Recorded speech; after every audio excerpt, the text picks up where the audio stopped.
the opposite of work.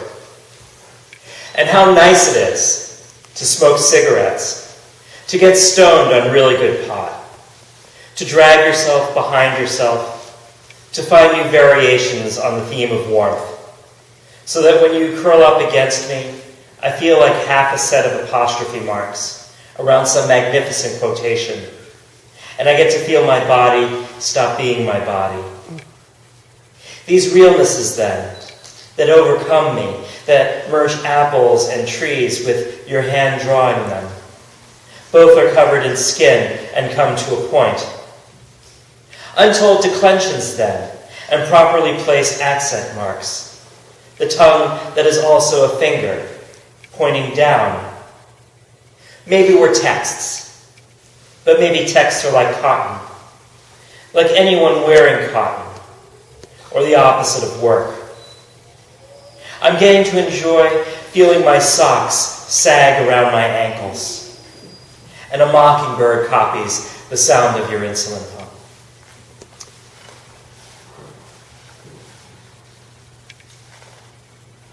This poem's called Thirst. From the ground, God swallows all the snow. His thirst grows more delighted. White-coated creatures tunnel through this thirst, leave tracks upon it. So replacing the God part with the mouth part, and bracketing the snow language with wolf tones, more and more thirst, leaves blackening beneath the weight of snow. All kinds of equivalent words against sleepy houses, their rain gutters packed with snow, footprints and thirst.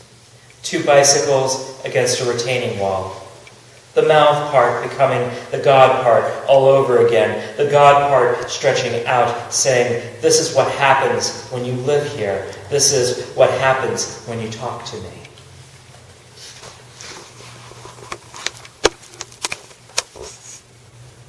This poem's called Greening. There's a plan and I don't know it. I dance around and I don't know it. I pull and I don't know what I've got. So I know I'm not glamorous. I haven't slipped through yet.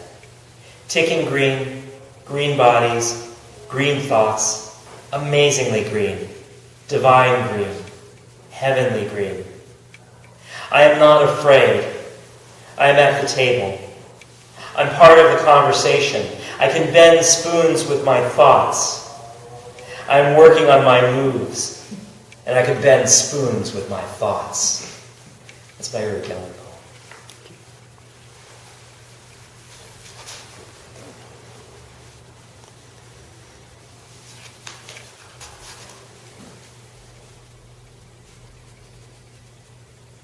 This poem's called Generosity. I tell my wife, let's grow beards and study law. Because money is terrifying, but we're generous. We're geniuses when we scheme. In the garden, our neighbors go crazy. They froth jealously. They steal apples and tomatoes and volunteer squash, chard proliferating endlessly. We're so generous. So let's pretend I'm a young supervisor who is not unhappy he is eating all the appetizers when the tray comes by. He's thinking, they're not going to throw me out on an empty stomach. He's thinking, they're not going to throw me out if it looks like I'm somebody's pal. So he starts talking and he won't stop talking. And you nudge me, so I don't give all my thoughts away. The garden before us, and boundless, entwined, drinking a niche, a lung, which negotiates the oxygen out of the reluctant sky, containing clouds and all speech too.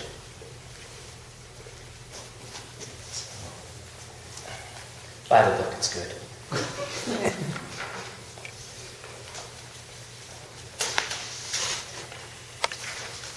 This piece is called Angels. 1. Us about to get in, look upon them, and them, seeing everything, don't need to look at us at all. One says to another, you are a person hiding another person, and that person inside you is hiding another.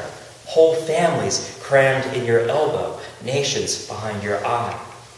And that one says, I know, and don't I look good? And you should try it sometime. I like it best when they argue, when they think they know what's up, and then I do a little dance, and the person who is writing this about me runs out of things to say. The other one says running out of things to say is not the same thing as silence. Like healing, which is a series of jokes. 2. They have problems with shirts. They don't have problems. They are always naked. You forget about sex when you see them. They don't have problems. They have skeins. They have casts. A broken leg, a broken wing, a word, some thread. The word was always broken. This lets us in. They don't notice the salvage. Then the clutter of heaven, like a collier house. So much junk blocks the door, but we get in, and the oldest, most broken, welcomes us, deferential as hosts. God won't mend them because he won't mend us. He won't mend you. There's too much unraveling left. It's the best part, the reason there's a plot. 3. One argument is that they're really sophisticated robots, divine Roombas zipping around or playing really good chess against one another. Another argument is that they, lacking real bodies, embody the universe in every last detail. Infinite maps in the palms of their hands, the feathers in their wings. Or they are passions, wonder, anger, and trembling. They stick their hands in you and you turn. Or they're administrative support, messengers, butlers. When you die, you'll be in paradise, but you'll also have a job. What if they quit? What if they're waiting? What do you want? What do you want? What do you want the world, this world, here, to be? 4. There is an angel who measures your breath when you're sleeping, describing its consistency, its volumes, and how these change over the course of your dreams. Later, when you are awake, another angel measures your breath for the same thing. They don't count naps, which is why they are short. How many people there are? There are 2 for each, for God is infinite and thorough. All of the data is written in a book, one book for each person. At the end of our lives, there should be a little less on one side or a little more on the other. The accumulation of this evidence is used by the angels as proof towards the existence of souls. 5. Richard Sykin asks me about angels. He asked me once what I meant, and it took me a while to figure out I meant something more than representations of the divine, or the existence of connecting forces between us and this holiness. The thing itself, the unbearableness of it, whether you summon it or you just turn and you notice it, or you've known about it all along, or you make jokes about it because it frightens you, or you're certain about what's going to happen to you when you're dead, or you're fucked up and someone saves you, or you're just walking along and it presses down on you, hard, or it puts its hand on your head and you're blessed. I'll read 2 more poems. So I've been writing these bird poems. And basically I find interesting named birds, and then I write about them. Or I use their lives and put them in poems. This one's called Hudsonian Godwits. Never make anything up, the parents say, but they lie all the goddamn time. It's a rite of passage, figuring out their deceptions. The brave sadness of the parents, unwilling to let their gullible kids go. They winter in Argentina, but sometimes they show up in Australia. Some of these migrations are furious. Your books have feelings, so you read them carefully. Speaking slowly with them, it's important to question how all that concrete got in your mouth. How the future is made by people who don't know they're assholes. Their future is doing you a favor, asshole. You know when your parents stop keeping things from you. They nest on the ground in well-concealed locations. Both parents look after their young, but soon we're going to find our own food and be able to fly within a month of hatching. Hudsonian godwits gather at James Bay in the fall to migrate 6,000 miles to South America. In good weather, many birds make the trip south without stopping. It takes 7 days, which means they fly in their sleep. You never knew you liked insects and crustaceans. Their sweetness used to bother you. You used to have nightmares, but they're manageable now. When you see your brother, it takes a while for your eyes to focus, and then you recognize him. When people praise you, you accept what they're saying. When the dark lays its cool stones on your chest, your lover adjusts the mask you wear while you sleep. The machine blows steady into you, and you're okay. You wake up, you wake up. You think you're flying, and you wake up, and then you fall back asleep.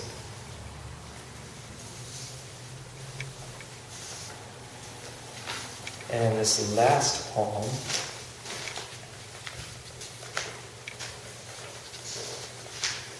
is called Ferruginous Hawks, and borrows a little bit from Robinson Jeffers.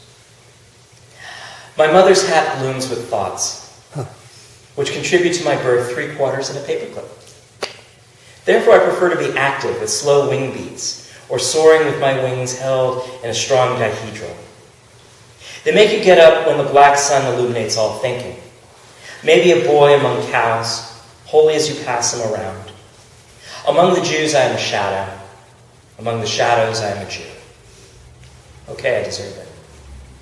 My grandfather puts me in the trunk, in the secret compartment.